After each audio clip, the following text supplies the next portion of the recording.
Mazazany fataoko isambolana mividy tantely foana any ampiasana de isaky ny mahazo tantely mividy tantely de mamanay foana miara-mipetraka moa zay zany hoe trano samy hafa fa tanàna ray ihany de rehefa avy nividy an'io tantely io zany de nakao aminy ary izy efa manana tavoahangy zay fa siny tantely foana de nandona tao amin'ny andro efa hariva efa alina be mihitsy ny andro eneny aizany tavoahangy neny asina tantely fa nividy tantely ndray ahako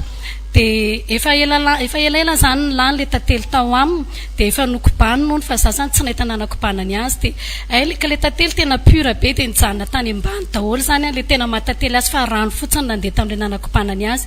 de alohany amezany an'io tavoahangy io de tonga de nitrohany le tao anatin'le tavoahangy ity ozy efa nikobaniko de tantely biny zany tonga de voatrokany tany anatin'ny vavany tany de sepitra izy sondrovaka za tsy malala fa za mijoro eo ambaravarany eo zany de enkonaneny be zany tao amin'ny tendany tao de se fa ina raha aty ataony eny de nikoropadropaka be za zany tsy malala hoe sondrovaka izy ty fa andeha izy eo ambaravarana andeha anantona anahy de verina hitady zinga de efa tsy afa niteny tsony izy fa niantso fotsiny hoe efa kenda be mihitsy izy zany de hitako tonga de tsemboka be daholo ny teny lanto sepitra fanina efa tsy afaka niaina tsony izy zany fa hitako mihitsy ny hoe sondrovaka an'le tantely iny de niverina na nitazona anazy tsemboka be daholo ny vatany de efa mangatsika be nitsapaiko nefa misy akanjo eo aminy eo tsy hitako izay natao izy efa hitolefika fotsiny de mehen Jesosy tolotsaina nandita amin'ny anaran'i Jesosy ny anjely mifahafatesana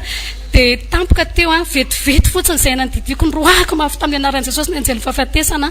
de tonga de afaka niteny izy avy hoe omeo rano zany de voninahitra ho an'i Jesosy ary mbola isorako lehibe indrindra ny tompo satria tao anatin'ny segondra vitsy de saika namoy reniko zany tanaty fotoana fohy nefa noho ny anaran'i Jesosy maherina andresy ny fahafatesana de namindra fo izy ary mbola nomeny reny zany de voninahitra Andriamanitra reny